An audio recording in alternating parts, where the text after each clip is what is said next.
보면 곳곳에 우리 신앙의 선배님들의 주옥 같은 기도가 나옵니다. 그 중에서 특별히 오늘 이 본문의 이 감동적인 이 다윗의 기도, 이 기도가 굉장히 영적으로 유명하고 의미가 있는 기도입니다.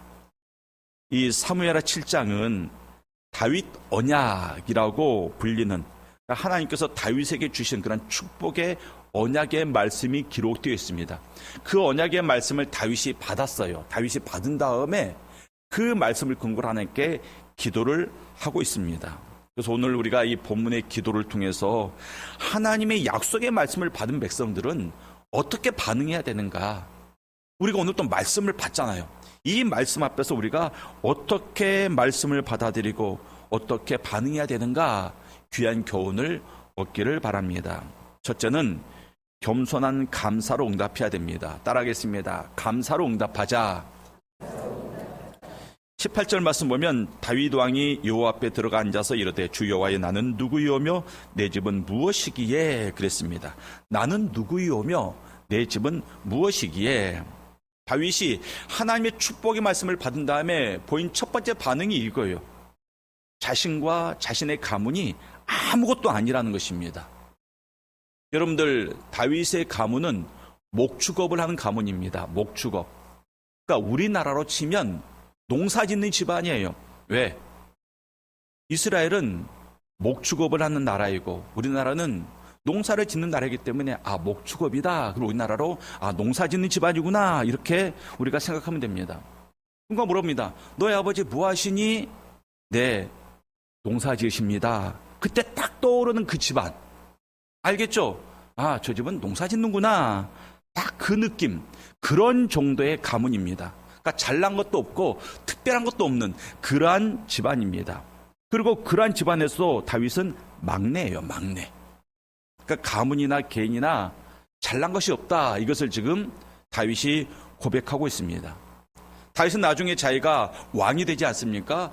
왕이 된 다음에도 자기가 저 베들레헴 저 시골에서 작은 목동 출신이었음을 잊지 않았습니다. 우리 옛말에 개구리 어느 쪽 시절 모른다? 올챙이 시절 시절 모른다라는 말이 있습니다. 이것은 성공하거나 높은 지에 오른 사람이 자기의 그 어려웠던 과거, 자기가 정말 비참했었던 그러한 과거를 잊어버리고 그리고 교만한 그러한 모습으로 세워질 때 이런 말을 종종 쓰기도 합니다. 근데 사람은 누구나 그래요. 누구나 그래요. 의도적으로 자기가 어려웠던 그 과거는 부정하려고 합니다. 정말 힘들었던 그 과거 잊어버리려고 합니다. 그래서 누군가가 그것을 끄집어내면요, 기분 나빠합니다. 화를 내기도 합니다. 그러나 성도들은 그 어려웠던 그 시절 자체, 그 자체도 우리는 하나님 앞에 감사할 수 있어야 됩니다. 왜? 그 시절도 하나님의 은혜였기 때문에 그렇습니다.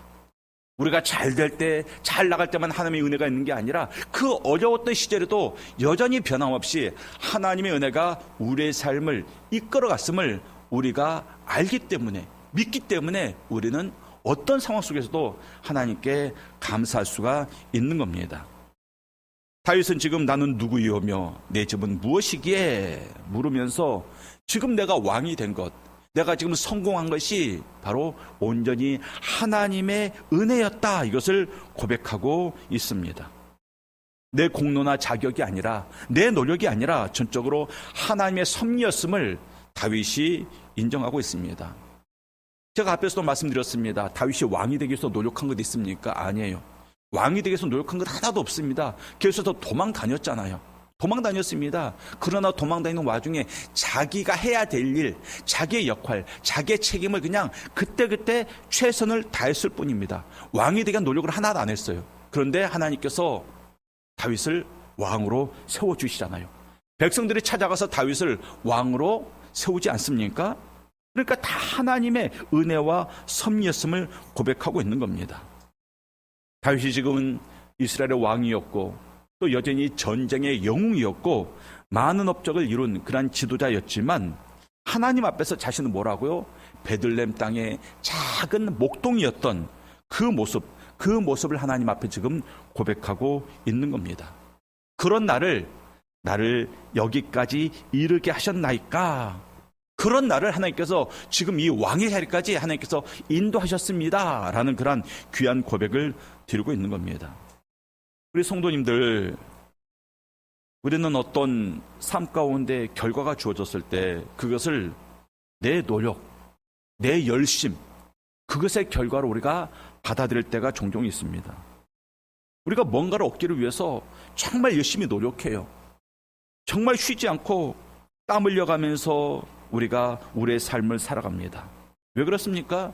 내 능력으로, 내 노력으로 무엇인가를 이룰 것이다 라는 생각을 갖고 있기 때문에 그래요. 그래서 죽어라 노력하며 삽니다. 말이 아니요. 진짜 죽어라 노력합니다. 자기의 노력으로 되는 건 줄 알고 그렇게 죽어라 살아갑니다. 죽어라 기도하는 게 아니고요.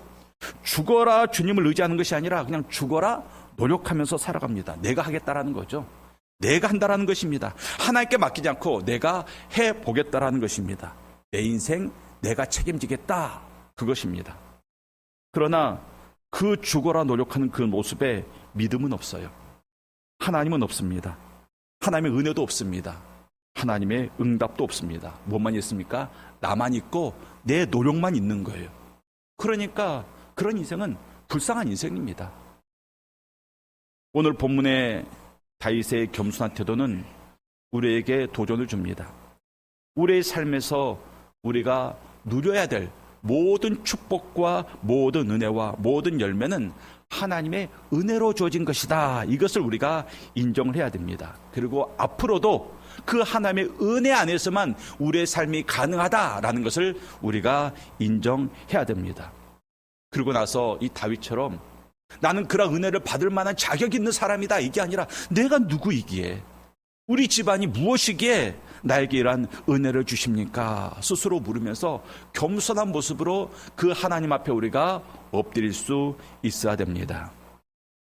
19절 말씀을 봅니다. 19절 말씀 보면 주 여호와여 주께서 이것을 오히려 적게 여기시고 또 종의 집에 있을 먼 장래 일까지도 말씀하셨나이다. 주 여호와의 이것이 사람의 법이니이다. 19절에서 다윗은 하나님의 은혜의 크기에 대해서 지금 놀라움을 표현하고 있습니다. 하나님께서 이미 다윗에게 많은 것을 주셨어요. 굉장히 많은 것을 주셨습니다. 목동을 왕으로 삼았잖아요. 그런데 그것을 작게 여기시고 훨씬 더 큰 축복을 지금 하나님께서 예비하고 있다. 이것을 다윗이 고백하고 있습니다. 우리 성도님들이 지금까지 하나님의 은혜를 받았습니다. 은혜로 여러분들의 삶을 만들어 왔습니다. 근데 그것을 작게 여길 정도로, 그것을 하찮게 여길 정도로 우리 미래, 우리의 장래, 우리를 위해서 예배다 하는 은혜는 훨씬 더 크다, 훨씬 더 귀하다, 훨씬 더 가치 있다. 이것을 지금 다윗이 고백하고 있는 겁니다. 하나님은 현재 축복뿐만이 아니라 미래 축복도 우리에게 약속하셨습니다. 하나님은 우리에게 영원한 것을 약속하셨습니다. 그래서 다윗은 그 하나님의 계획 앞에, 그 하나님의 약속의 말씀 앞에 할 말이 없는 거예요. 무슨 말 하겠습니까? 그래서 20절 말씀 보면 주 여호와는 주의 종을 아시오니 다윗이 다시 주께 무슨 말씀을 하오리까? 하나님이 나의 모든 것을 알고 계시는데 내가 그 하나님 앞에서 도대체 무슨 말을 하겠습니까? 하나님 앞에서 숨길 것도 없고 구구절절히 설명할 것도 없고 그냥 하나님께서 내 모든 것을 아시고 하나님께서 능력으로 이끌어 가시니 내가 무슨 말씀을 하오리까? 이렇게 고백하고 있습니다. 우리 사랑하는 성도님들, 우리가 하나님의 은혜 가운데 살고 있습니다. 여러분들이 인정하든 인정하지 않든 내 삶이 이 모양이 있고 있는데 무슨 은혜가, 그런데 하나님의 은혜가 있었기 때문에 그 모양도 우리가 유지할 수 있는 겁니다. 여러분들이 하나님의 은혜를 경험할 때 우리의 삶에서 경험하는 그 모든 은혜를 우리가 하나님께서 하신 것이구나, 내가 한 것이 아니구나 라는 그런 겸손한 태도로 받을 수 있어야 됩니다. 그리고 그 은혜에 대해서 우리가 놀라워할 줄 알아야 됩니다. 내가 지금까지 받은 은혜도 이러한데 내가 앞으로 받을 은혜는 얼마나 클까 하면서 기대하면서 놀라야 됩니다. 그리고 그분의 약속을 신뢰해야 됩니다. 두 번째로 하나님의 약속의 말씀에 대해서 따라하겠습니다. 위대하심을 찬양하라. 위대하심을 찬양하라. 자, 22절 말씀 다 같이 읽겠습니다. 22절 말씀입니다. 시작.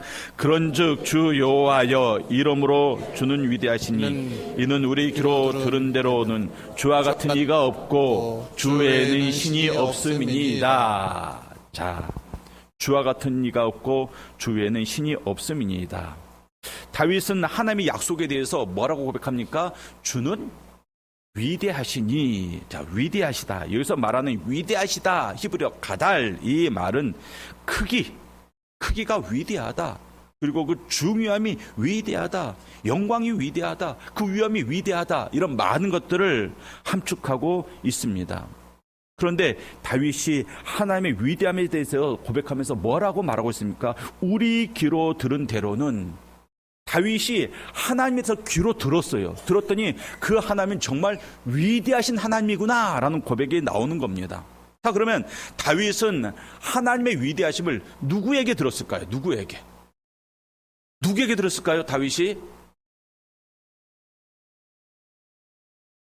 이스라엘 백성들은 예로부터 부모를 통해서, 부모님이나 할아버지 할머니를 통해서 입술의 말을 통해서 하나님의 위대하심을 전달받았습니다. 하나님이 우리 조상들에게 어떻게 행하셨는지, 아담과 하와, 노아의 방주, 아브라함과 이삭과 야곱, 애굽에서의 탈출, 광야에서 구름 기둥과 불 기둥, 그리고 가나안 정복, 이 모든 것들을 어떻게 교육받습니까? 부모의 말을 통해서 교육을 받습니다. 그러니까 다윗이 누구에게 들었습니까? 조상들, 부모를 통해서 들은 거예요. 두 번째로 다윗이 누구에게 들었겠습니까? 선지자를 통해서. 다윗에게 기름을 부었던 그 사무엘 선지자를 비롯해가지고 나단 선지자, 갓 선지자, 이처럼 선지자를 통해서 다윗은 하나님의 위대하심을 들을 수가 있었습니다. 세 번째, 누구에게 들었을까요? 하나님께 직접 들었습니다. 이게 중요해요. 다윗은 하나님께 직접 들었습니다. 왜? 다윗은 하나님과 마음이 합한 자였기 때문에 그래요. 우리 사랑하는 성도님들, 여러분들은 누구를 통해서 하나님의 위대하심을 들을 수 있을까요? 누구를 통해서 듣겠습니까? 우리는 성경 말씀을 통해서, 이 성경을 통해서 하나님의 위대하심을 우리가 들어야 됩니다.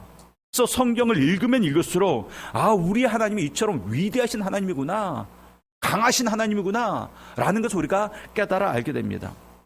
처음 성경책을 읽을 때는요, 제가 생각을 해봤어요. 제가 처음 성경책을 읽었을 때, 그 초등학교 때, 그땐 성경책을 정말 동화책 보듯이 읽었습니다. 동화책 보듯이. 그래서 읽다가 재미없네 넘어가고, 재밌는데 찾아 읽고, 전쟁 얘기 나오는데 찾아 읽고, 막 레위기, 민수기 지루한데 안 읽고 그랬었어요. 막 동화책 보듯이 읽었습니다. 그 다음에 성경을 제가 어떻게 봤을까요? 교과서 보듯이 봤어요. 공부하듯이. 교과서 보듯이 성경 펴놓고 이게 이런 말씀이구나, 이게 이런 말씀이구나 하면서 공부하듯이 성경을 봤습니다. 그러다 더 믿음이 자라면, 우리의 믿음이 자라면 어떻게 성경을 보게 됩니까? 성경을 통해서 하나님께서 나에게 말씀하시는 것처럼 그렇게 성경을 보게 됩니다. 그래서 성경을 보면서 하나님과 대화를 하는 거예요. 대화를 하는 겁니다. 성경 보다가 기도하고, 또 성경 보다가 기도하고, 성경 읽으면서 아멘 아멘 했다가, 성경 보면서 할렐루야 했다가, 성경 보면 또 감사합니다 했다가, 또 성경 보면서 기도하고, 이처럼 성경과 대화를 하면서 성경을 보게 됩니다. 그러면 여러분들, 성경 보는 게 즐겁겠습니까? 지겹겠습니까? 즐거워요. 여러분들, 밤새 성경을 보다가 새벽에 날이 밝아오는 것을 보면서 뿌듯했었던 그런 경험들 다 한 번씩 가지고 있잖아요. 그렇지 않습니까? 아멘 해야죠. 가지고 있었던 것처럼. 아멘. 이런 경험들을 우리가 가지고 있어야 됩니다. 다윗이 그랬어요. 밤새 눈물로 기도하다가 말씀으로 회복되고, 밤새 도망다니다가 쫓겨다니다가 하나님의 보호하심을 느끼게 되고, 그 다음에 그 아침에 그 감사함을, 그 보호하심을 시로 만들어서 하나님께 찬양하는 그러한 삶을 다윗이 살았습니다. 그렇기 때문에 다윗의 시편을 보면 여호와는 나의 목자시니 내게 부족함이 없으리로다, 그런 고백이 나올 수가 있는 겁니다. 우리 사랑하는 영숙교회 성도님들, 하나님의 위대하심을 알고 듣고 맛보아 누릴 수 있기를 바랍니다. 24절을 봅니다. 24절. 24절 우리 남자들만 한번 읽겠습니다. 남자들만 시작. 주께서 주의 백성 이스라엘을 세우사 영원히 주의 백성으로 삼으셨사오니 여호와여 주께서 그들의 하나님이 되셨나이다. 자, 24절에서 영원히 주의 백성으로 삼으셨사오니 라는 표현은 하나님과 우리의 관계가 일시적인 관계가 아니라는 겁니다. 영원한 것임을 강조하고 있습니다. 이스라엘과 하나님의 관계는 시간의 제약을 받지 않는 영원한 관계입니다. 여러분들 계약서를 써보신 분들은 알겠지만 모든 계약서에는 뭐가 들어갑니까? 기한이 들어가요. 기한이. 몇 월, 며칠, 언제까지. 그렇게 딱 기한이 날짜로 명시될 때가 있고 또는 어떤 계약서에는 이런 것도 있어요. 내가 졸업할 때까지 아니면 내가 죽을 때까지 이처럼 어떤 상황으로 그 기한을 정해놓는 경우도 있습니다. 중요한 것은 정해진 기한이 있다는 것이에요. 그런데 하나님께서 우리와 맺은 그 계약, 그 언약에는 기한이 있다 없다? 없어요. 왜? 영원한 언약이기 때문에 그렇습니다. 영원한 언약. 하나님께서 우리에게 약속하신 구원하심, 인도하심, 보호하심, 은혜 주심 이것들은 기한이 없습니다. 그냥 영원토록 우리에게 유지되어지고 부어지는 그러한 은혜인 것입니다. 그래서 영원히라고 정해놨습니다. 오늘 우리가 읽었던 사무엘의 7장 18절 29절 말씀 보면 이 영원이라는 단어가 많이 나와요. 24절에서 영원히 주의 백성으로 삼으셨사오니 25절에서 영원히 세워서 싸우며 26절에서 영원히 주의 이름을 크게 높여 이르기를 29절에서 주 앞에 영원히 있게 하옵소서 영원히 복을 받게 하옵소서. 원래 우리의 삶에는 영원한 것이 없었습니다. 원래 없었어요. 그런 것들을 기대해 보지도 않았습니다. 그런데 예수 그리스도 안에서 우리가 하나님과 특별한 관계를 맺으면서 그 영원한 관계에 우리가 들어서게 된 것입니다. 그래서 영원하신 하나님, 영원하신 아버지, 영원한 생명 그런 것들이 우리에게 주어지게 된 것입니다. 이런 하나님의 은혜와 약속을 묵상할 때 다윗이 찬양했던 것처럼 우리도 하나님에 대해서 찬양하는 그런 모습이 있어야 됩니다. 매일의 삶 속에서 그런 하나님의 위대하심 우리가 찬양할 수 있어야 됩니다. 그 찬양은 우리가 그 영원한 관계를 맺은 그 순간서부터 시작해서 앞으로 천국 가서도 영원히 부를 우리의 찬양의 내용이고 찬양의 가사가 되는 겁니다. 우리 한번 따라하겠습니다. 하나님의 위대하심을 찬양합니다. 선포합니다. 아멘.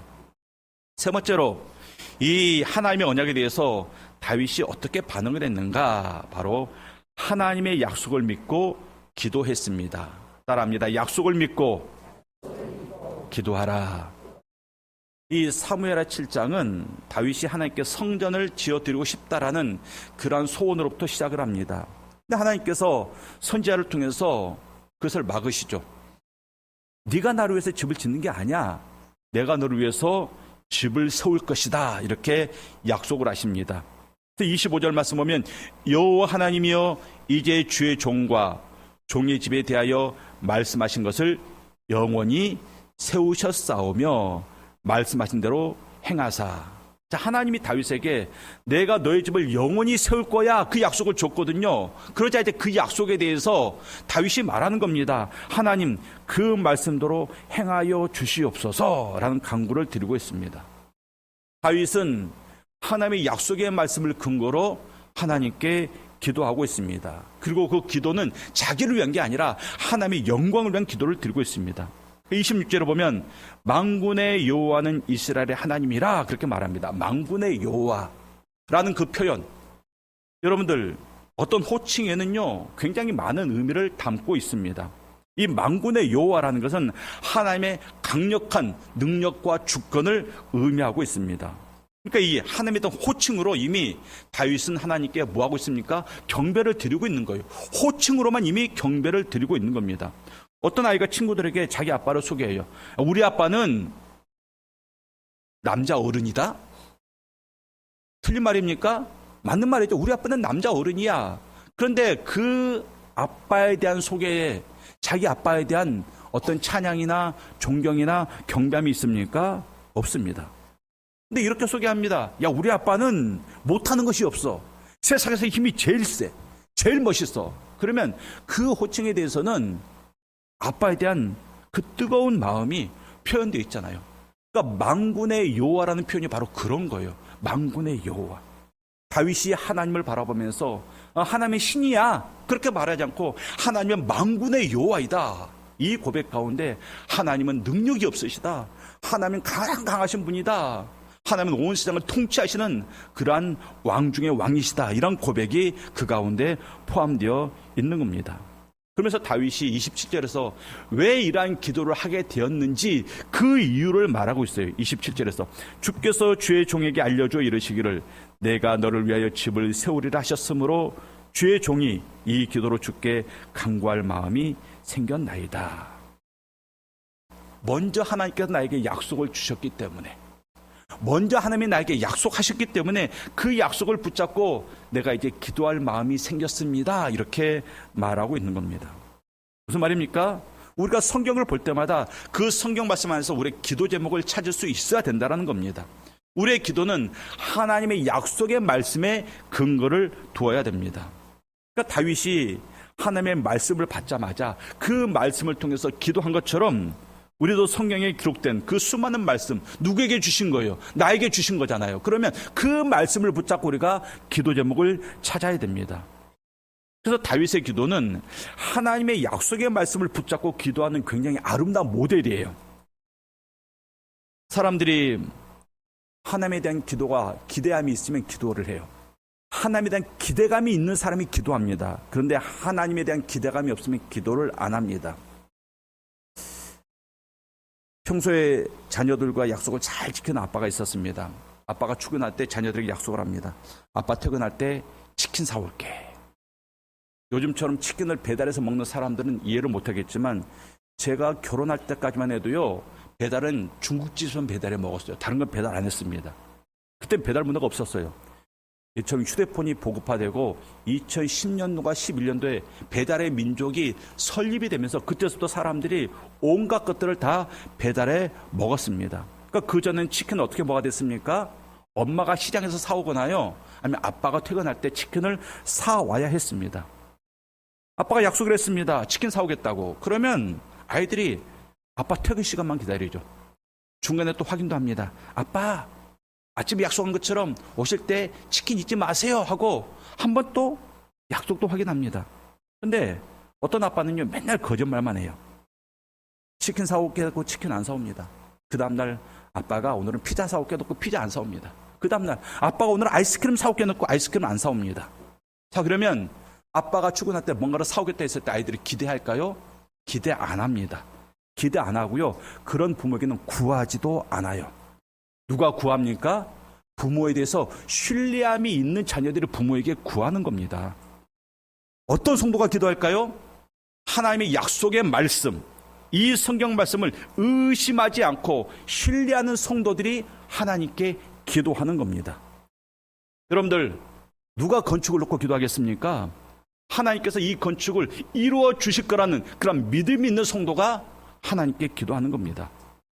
누가 자녀들 놓고 기도하겠습니까? 우리 자녀들의 인생이 나에게 달린 게 아니라 하나님께 달려있다는 것을 믿는 부모가 자녀들의 인생을 놓고 기도하는 거예요. 누가 나라와 민족을 놓고 기도하겠습니까? 하나님이 역사의 주인이시다라는 것을 믿는 성도가 나라와 민족을 위해서 기도하는 겁니다. 그러니까 기도하지 않는 건요, 하나님을 믿지 않는 겁니다. 교회를 누가 기도해야 됩니까? 믿음 있는 자들이, 기도하는 자들이 교회를 하는 겁니다. 교회는요, 많이 배운 사람이 하는 게 아니에요. 교회를 오래 다니는 사람이 하는 게 아닙니다. 기도하는 사람들이 하는 겁니다. 왜? 그런 사람들이 믿음의 사람들이기 때문에. 제가 몇 주 전에 금요기도 시간에 이런 말을 했습니다. 이 자리에서 교회를 위해서 기도하는 여러분들이 당회원이다. 이 자리에서 건축을 놓고 기도하는 여러분들이 건축위원이다. 제가 그 말을 했었습니다. 기도하는 사람이 일꾼입니다. 직분을 맡은 사람이 일꾼이 아니라 기도하는 사람들. 사랑하는 성도님들, 우리에게 다 성경 말씀이 있잖아요. 여러분들 성경 가지고 있습니다. 그럼 의심하지 마세요. 성경을 있는 그대로 믿으시기 바랍니다. 그리고 그 말씀을 근거로 기도할 수 있기를 바랍니다. 특별히 예수 안에서 우리에게 주신 그 모든 약속들, 그 약속들을 찾아보세요. 성경을 볼 때 그냥 읽지 마시고 하나님이 나에게 주신 약속들을 찾아보자 해가지고 그 약속의 관점으로 성경을 읽어보세요. 그럼 굉장히 많은 약속들을 찾게 됩니다. 제가 여러분들에게 성경을 보는 그런 팁을 몇 가지 알려드렸잖아요. 하나님의 사랑, 성경부터 하나님의 사랑을 찾는 겁니다. 그럼 창세부터 요한계시록과 하나님의 사랑을 딱 찾는 거예요. 그리고 다 기록하는 겁니다. 그 다음에 하나님의 나라, 하나님의 나라는 관점으로 성경 다 보는 겁니다. 다 기록하는 거예요. 그 다음에 하나님의 구원, 구원이란 주제를 가지고 또 성경을 봅니다.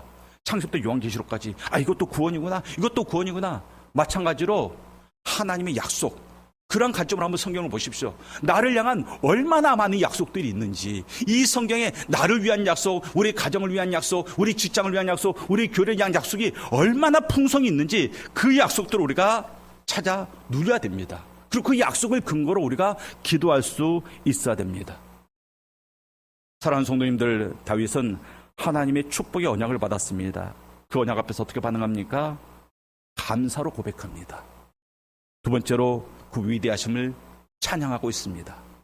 마지막에 그 약속을 믿고 신뢰하고 하나님께 기도하는 삶을 살고 있습니다. 우리 사랑하는 성도님들, 항상 기뻐하라, 쉬지 말고 기도하라, 범사에 감사하라. 그 신약의 말씀이 이 구약의 말씀과 딱 맞는 거예요. 우리 사랑하는 성도님들, 나를 향한 하나님의 약속의 말씀 앞에서 늘 감사를 고백하고 늘 찬양하고, 그리고 말씀을